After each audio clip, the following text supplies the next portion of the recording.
So if you're watching this video, chances are you're at least thinking about quitting your job and starting a new career path. When we say quit your job and follow your passion, for a lot of people this can ignite a bit of excitement, but for others it can sound like a little bit of a clickbait internet cliche. Cue the stock footage, life is too short, yada yada yada. Although these videos can be really useful to ignite that spark, this video is more designed to give you some really practical advice from someone who has gone through it all, took way too long to probably quit their job to follow something I'm really passionate about, which is photography. The lessons that I have learned along the way, things I did well, things that I didn't do so well, to really help you make that leap of faith a successful one if it's something that you really want to do. So rewind exactly 2 years ago now, I finished up in a career that I had been working in for around 7 years, add another 5 years of university study onto that. Overall, it was a job that society largely accepts as a really good job. However, for me, I was increasingly dissatisfied with my work. I felt really stuck. I felt it was something that I just had to keep on doing, and it was really keeping me away from the things I really enjoyed doing in life and what I was really passionate about. The fateful day I decided to actually make the call and quit my job, I hadn't even actually planned to do it on that day. For me, I wasn't even actually sure if this day was ever going to come. I forever thought about it, but for some reason I just didn't know when this day was going to come, largely because I probably didn't have the confidence in myself to follow through with it.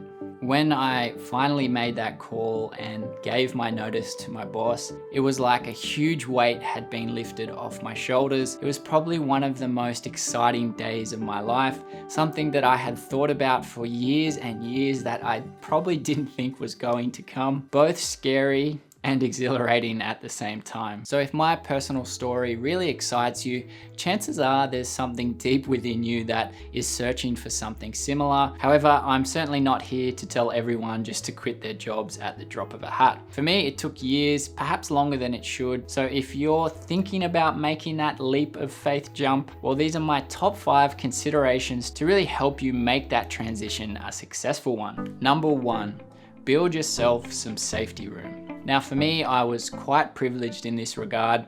I had a uni degree and quite a good job to fall back on if I needed to. Of course, I really didn't want that. But I had also saved a bit of money because I knew the transition wasn't going to be easy, and I knew I wasn't going to be making as much money for quite a bit of time while I built up my photography business. Some people give the advice to just rip the band-aid off and go straight in, but I would suggest having a little bit of a plan, having a little bit of a backup, and having a safety when things don't quite go to plan. Regardless whether your transition is a successful one, you're still gonna have some tough periods and some struggles. And during those times, if you have a little bit of a safety, you have some savings or whatever it may be to help, it's going to help you through those tough times, ultimately so you can be successful in your new career path. So for me, a few months after I actually quit, of course, COVID happened, which I could have never predicted. Luckily, I survived it and I had savings there to help get me through that tough transition. And this just goes to show you we can't predict what will happen, but we can be slightly prepared for these uncertain events that may come our way. Number 2, consider your commitments and obligations. So here you need to consider, are you looking after or supporting kids? Obviously, it's going to be a lot harder if you're financially supporting other people.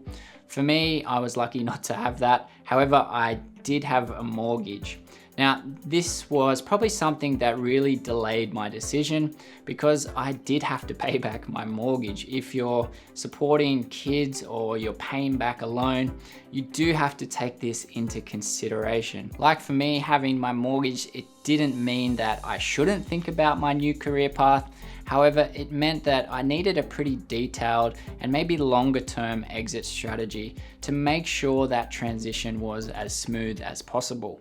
Number 3 is level up your skills and take steps towards your new path. For me, this is probably the most important one to consider. Well before I quit my job, I had my photography business on the side. It wasn't making a lot of money. However, I had spent hours and hours and hours building my craft and getting better at photography. This is probably the most important thing for me. I invested time in myself to really start to master this new skill or craft. For me, this was built over quite a few years where I literally spent all my spare time on photography, and this is where my passion started to grow. Because of this, I felt I owed it to myself to really give it a go eventually.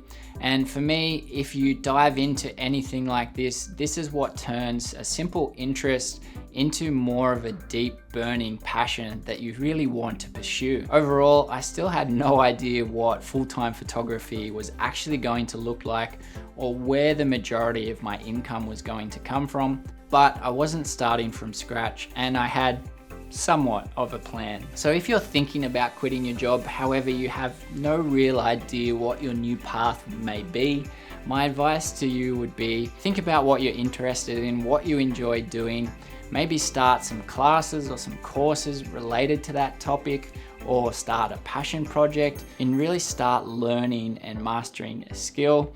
This is where a passion can really develop out of a simple interest. Number 4, don't ignore the warning signs. For me, there were a number of obvious warning signs, and sadly, I ignored these for far too long, meaning I became really unhappy and really unsatisfied. For me, perhaps the biggest warning sign, and this would happen every week at about the same time on Sunday afternoon, I began to get this kind of sinking feeling in my chest and stomach. This, of course, was just because I had work tomorrow and I had 5 full days of work before having 2 more days off. Now, looking back, this just sounds like a horrible way to be living, and I don't think anyone should put up with this longer term. Sadly, I think this kind of feeling probably isn't that uncommon. I think you should really enjoy your work. Not all days are going to be perfect, and for me, I still have a lot of rough days. Now, Monday is probably one of my favorite days of the week. I make a morning coffee, I go through and review the previous week, and I get excited for the week ahead.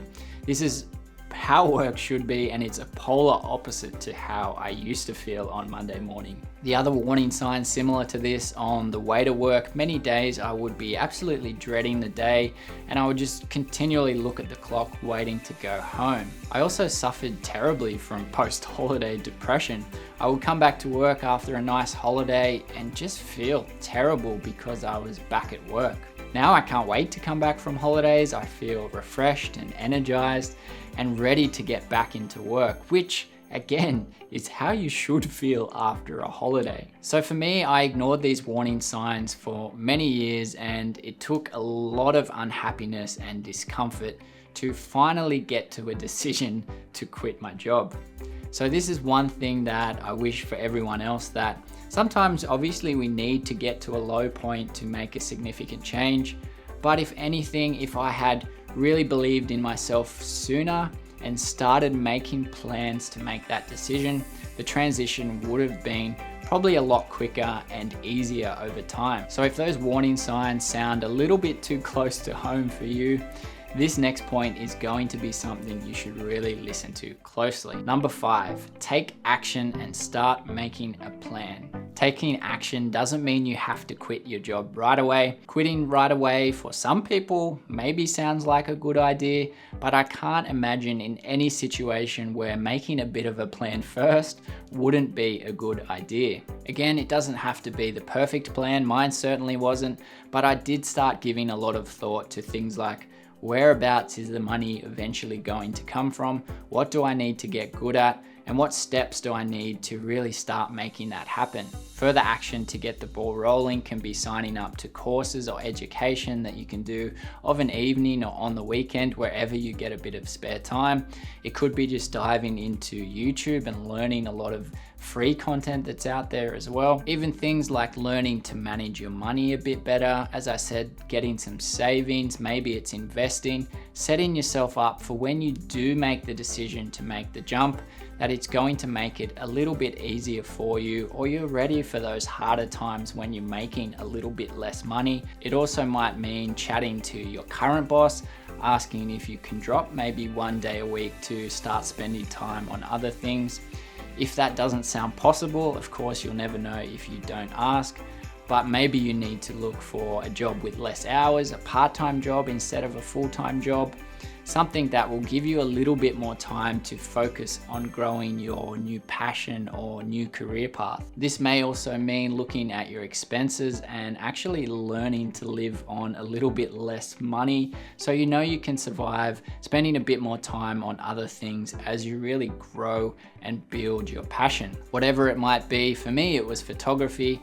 There's definitely endless possibilities out there. Remember, you may feel stuck, but you definitely don't need to. The more you keep telling yourself that you're stuck, this is actually going to become true and you're not going to see any other way out. If you start to really open your eyes to the possibilities out there, you will start to see these paths that you never thought were possible. All right, so I hope my experience has given you a little bit of insight into this topic. Thank you so much for listening to my story. If you do want to hear more, remember to subscribe and come say hi on Instagram at TK_North. Remember, keep creating, keep growing. I'm TKNORTH. I'll catch you in the next one. Bye for now.